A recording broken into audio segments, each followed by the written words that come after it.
Hello everyone, welcome to my channel basic learning. आज की इस वीडियो में आपको रावी नदी के बारे में पढ़ाऊंगी।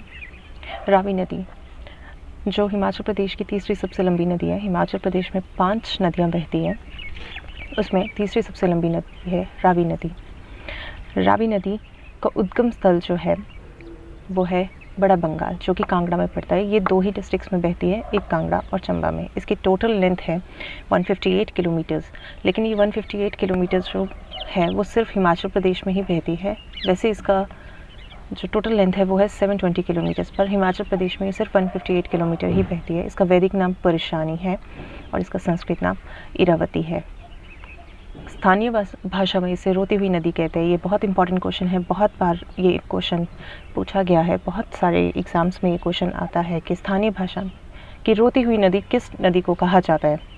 स्थानीय भाषा में भी पूछा जाता है, पर ज़्यादातर क्वेश्चन ये आता है कि रोती नदी जो है वो किस नदी को कहा जाता है, तो वो रावी नदी को कहा जाता है। जिला मैंने आपको बताया जैसे कि कांगड़ा और चंबा में ये बहती है। जो इसका उद्गम स्थल है वो है बड़ा बंगाल में। बड़ा बंगाल में जैसे 2 आपकी धाराएं हैं, ठीक है, सॉरी, आपकी 2 धाराएं हैं और फिर ये रावी बनती है। ये धाराएं हैं, एक नदी का नाम है भांदल नदी और एक का नाम है तंतगिरी या तंतागिरी नदी। ये भांदल नदी जो है वो भांदल ग्लेशियर से निकलती है। तंतागिरी नदी जो है वो तंतगिरी ग्लेशियर से निकलती है। फिर इन दोनों के संगम को आगे जाके रावी कहा जाता है। ये बड़ा बंगाल में ये संगम होता है और बड़ा बंगाल आपका कांगड़ा में है। नेक्स्ट मैं आपको चार्ट दिखाऊंगी, उससे आपको काफ़ी अच्छे से पता चल जाएगा। सहायक नदियाँ इसकी भांदल, तंतगिरी, छतरानी, सियूल, साल, ये कुछ नदियाँ हैं जो इसकी सहायक नदियाँ हैं। और बहुत सारी खड्ड है जो इसकी सहायक है, जैसे नैनी खड्ड होगी और तुंडा, सरू, बहुत सारी खड्डें हैं। लेकिन इसमें मैं आपको सिर्फ बेसिक बता रही हूँ, तो बेसिक के हिसाब से ये इतनी है। आकाश में सिर्फ इन्हीं चीज़ के बारे में बताया गया है। बलोख्रा की बुक में काफ़ी कुछ डीप में दिया है। चलिए, जो भी है, ये बेसिक के हिसाब से ये भांदल, तंतगिरी, छतरानी, सियूल और साल जो है इसकी सहायक नदियाँ हैं। कौन सी नदी है जो चंबा शहर को 2 भागों में बांटती है?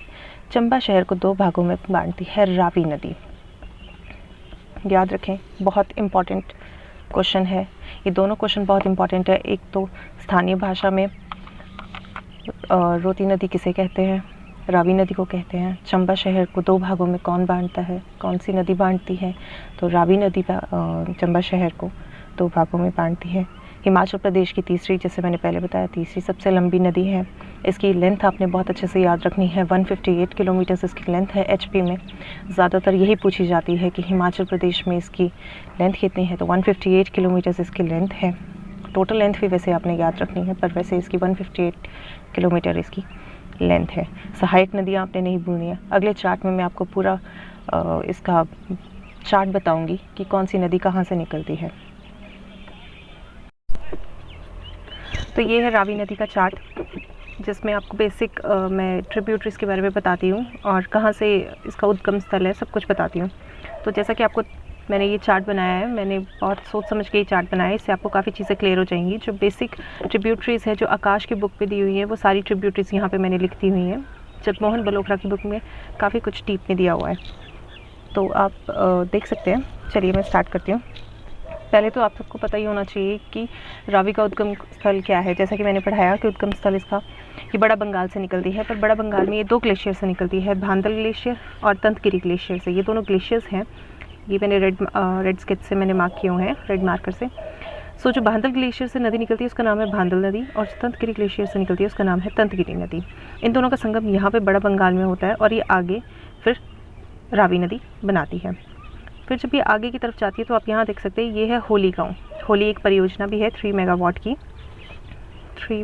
की ये परियोजना भी है, ठीक है। तो ये जब आगे जाती है, ये है मणिमहेश लेक, ठीक है। जब ये चंबा में एंटर करती है तो सबसे पहले इसमें जो धारा मिलती है वो है बुद्धिल धारा।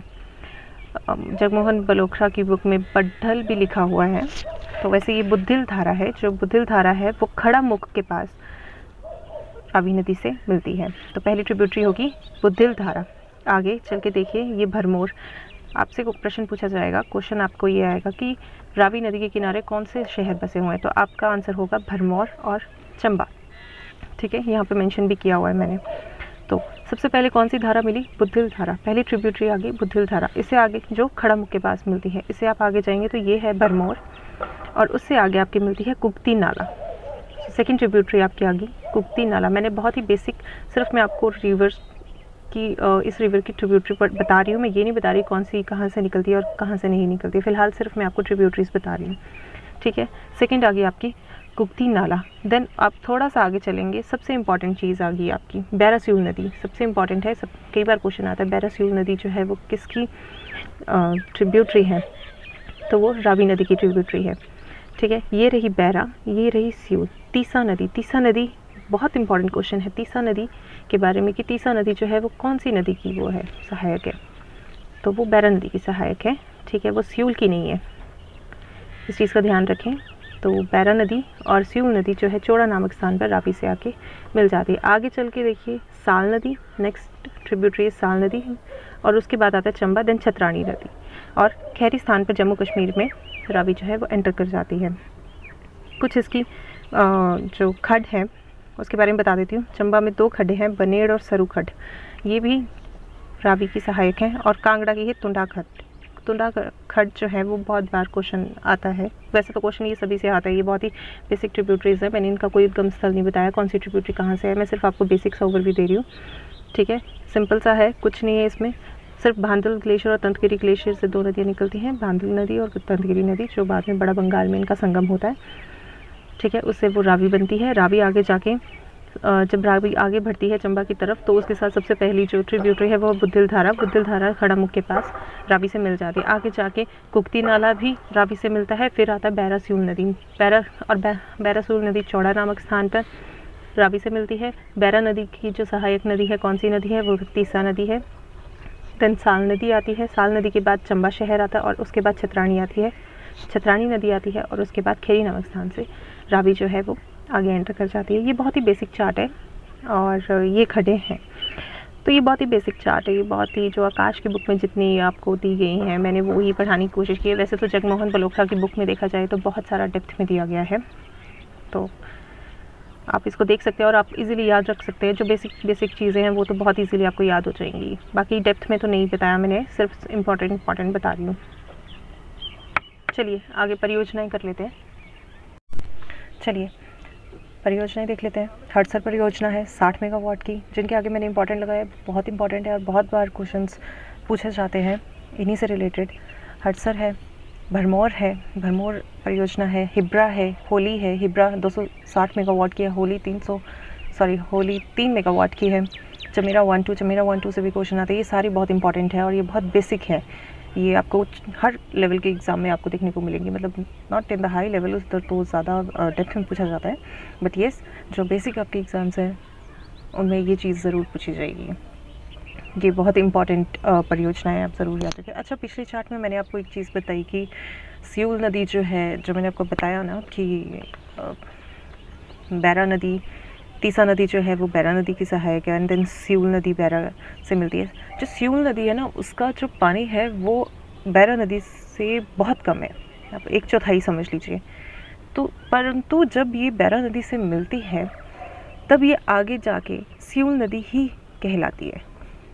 आगे जाके जब ये मिलती है ना कि मैंने आपको बताया चोड़ा नामक स्थान पे जब ये मिलती है ये रावी नदी से, तो ये सियूल नदी ही कहलाती है, बैरा नदी नहीं कहलाती। आगे चल के इसे सियूल ही कहा जाता है, लेकिन जब पानी है वो बैरा नदी का ज़्यादा है और सियूल नदी का कम है, तो इस चीज़ को ध्यान रखें। और जिसका संगम है, बैरा और सियूल का जो संगम है वो एक क्षेत्रीय गांव है अपर चुराह में, वहाँ पे है इसका मैं आपको बता देती हूँ, क्षेत्रीय गांव। ठीक है, कहाँ पे? अपर चुराह में। ठीक है, वहाँ पे इसका संगम होता है। तो आई होप आपको समझ आया होगा। अगर आपको मेरी वीडियो पसंद आई तो do like and subscribe the channel. Thank you so much. आपका दिन अच्छा हो। Thank you.